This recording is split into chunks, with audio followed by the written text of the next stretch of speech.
I see husbands here, you know, I see CEOs here, okay? I see best friends here. I see a lot of things here in this space. Hello everybody and welcome back to another installation of And She Rants. My name is Olamide and today we're talking about how to recruit and retain Black talent or POC talent. This video is actually targeted towards companies. That's right. Okay, so all of those wondering how you can find and recruit and keep the Black talent that you find, whether it's technical or not in the tech industry, this video is for you. If you were lucky enough, you got to attend Afrotech 2018 a couple weekends ago in San Francisco. And let me tell you something. First of all, in San Francisco, not a huge fan of the city, but Brenda's, your biscuits might just have me move, okay? Afrotech is the largest Black tech conference that happens in the country, and it is one of the only tech conferences that also incorporates lessons for entrepreneurs, for people in marketing, for people in various roles that aren't just technical. And it was a beautiful gathering of so many beautiful Black, it was like bliggity Black. And if you were following the hashtags and trends, you saw what pipeline problem. One thing that we typically hear from large companies when we get their statistics on how they're doing on recruiting and keeping Black talent is that it's hard to find people who are skilled. It's hard to find actual Black people to work in your engineering roles or whatever it may be. So today I just want to offer a few tips on what I think about ways that companies can actually find the talent that they're looking for and keep the talent that they have at their company. So the first thing that you need to do as a company when you are looking to recruit talent, Black talent, is you need to set the right intentions. Let me tell you something, if there's any group that knows when you're doing things just for the publicity, just to get out of negative press about your numbers, it's Black people. You ain't gonna play us, boo. You need to set the right intentions of why you want to have Black talent at your company. If you're telling me about all these perks, but you don't seem to understand the value of diversity, I don't just wanna work somewhere because I'm a single Black number that you can add to your queue. I don't just want to work somewhere because you have a certain amount of money and you have certain perks and you give us lunch and you do whatever. I want to work somewhere because I know that you value the perspective that I bring to the company as a Black person. So you as a company have to set the right intentions for why you're looking for diverse candidates to work at your company. If it's to set the numbers, forget about it. Don't even look for it, because even if you somehow find a way to hire Black talent, you will lose that talent if you don't have the right reasons for looking to hire. So you need to set the right intentions. You need to understand why diversity matters. If you don't understand why diversity matters at your company, look, there are courses, there are articles, there are places that you can go and research and read about the importance of diversity as you are building a large company. Figure that out for yourself. Do not require that the Black people who come and work at your company kind of make that definition for you. You should already know, even if you have 0 people of color at your company, the value of hiring them. You should understand the value of hiring them. And that should go all the way from the top, from the CEO, all the way down to maybe a level 1 person who's hiring for a role. The second thing that you need to do as a company looking to recruit Black talent is you need to search in the right places. You need to search for your talent in the right places. I've seen many companies that are looking and saying, we have a pipeline problem, we can't find Black talent. They say we can't find any Black engineers, and they're looking around saying, how come I can't find them? We went to Stanford, we went to Harvard yesterday, we went to Yale, and we couldn't find anybody. Okay, so first of all, the percentage of Black candidates, even Black students attending these universities, is like 6% or something like that for many of these large Ivy League schools. And I'm speaking from experience as someone who attended Harvard, okay? So the first thing is, you're going to these institutions that already have a set of biases in the way that they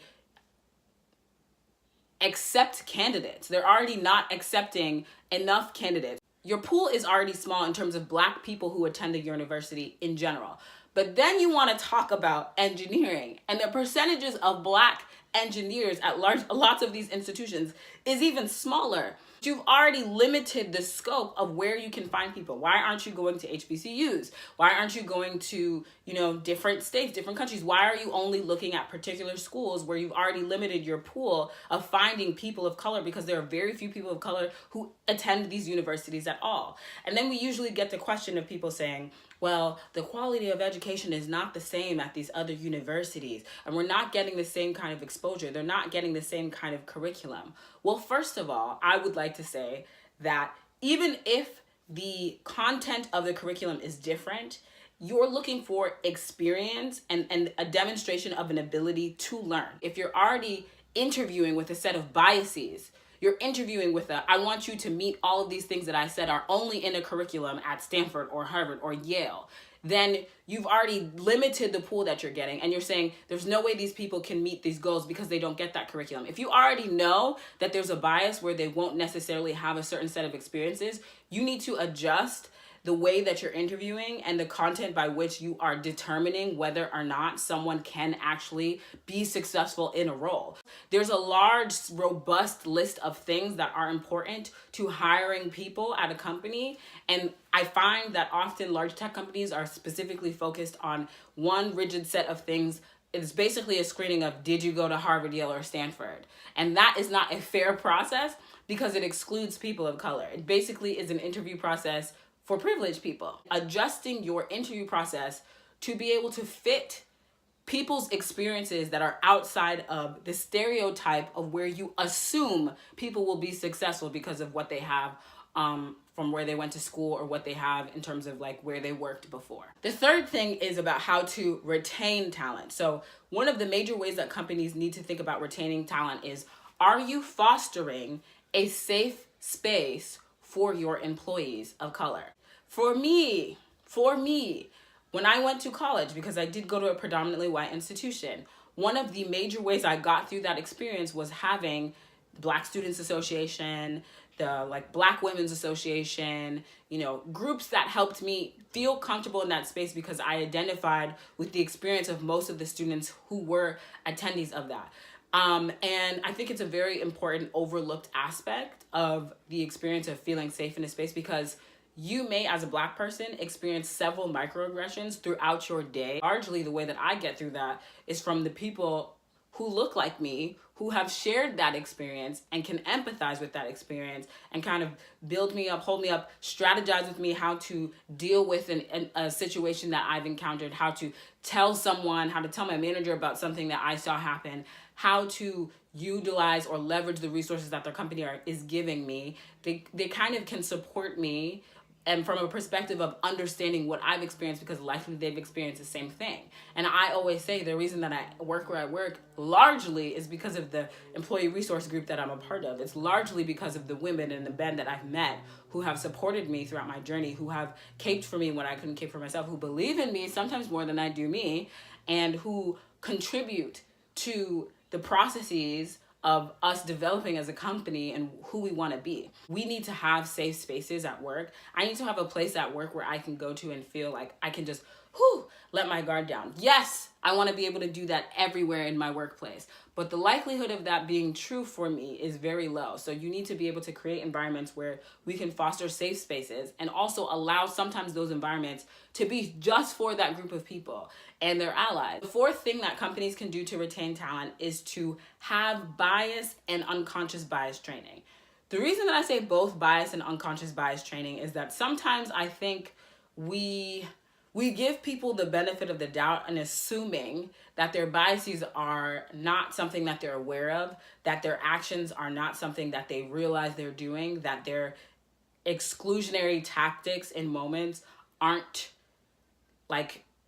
pre-identified, or they didn't think of that before the moment happens. But I found that there are some intentional moments of exclusion, and there are some conscious biases that people have. So I want to hold people accountable in saying that there is both conscious and unconscious bias that happens. Let us not pretend like that doesn't exist. Companies need to be comfortable having a firm stance on what is not acceptable in terms of behavior from their employees. Companies need to have a firm stance on unacceptable behavior from their employees, particularly as it relates to conscious and unconscious bias. So one of the ways that you can do that is by going and leveraging the resources that are out there and holding training sessions and teaching people what conscious and unconscious bias looks like, and giving them examples and fostering a dialogue about what that really means and the experiences of employees. But the other thing that needs to happen is that the company needs to back what they said is unacceptable. The company needs to actually take action on circumstances that happen. You have to show that you care by taking action on unacceptable behavior when you see it. You need to prove that you are who you say you are as a company. You need to prove that your values are what you say you value as a company. So those are my examples of things that companies can do to recruit and retain talent. This is probably a part 1. I probably have a part 2 coming. You know, for those of you who didn't attend Afrotech, I'm so sorry.